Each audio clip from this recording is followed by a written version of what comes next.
बैद खां को पांग भैया तवज्जो करें।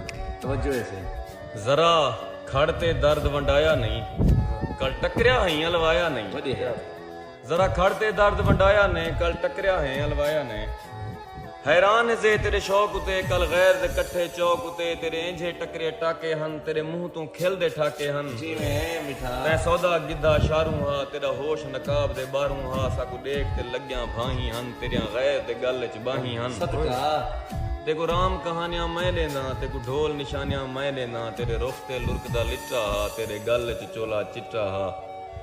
तेरे बहिए च वंगा कालियां हन, तेरे कन्ने विच घुंघरालियां हन। तेरे दूजे कन्न च मुरखी हई, तेरे लब ते हल्की सुर्खी हई। हूं सुर्खी दा रंग फिक्का हा, तेरे मथे ते हिक टिक्का हा। सदका तेरी ढोल निगाह भी गुंदरी हई, तेरे सज्जे हथ च मुंदरी हई। तेरे दूजे हथ च छल्ले हन, साडे सारे दुश्मन रले हन। हर चौक ते थीवियां दारियां हन, तेरियां पूरे शहर च यारी।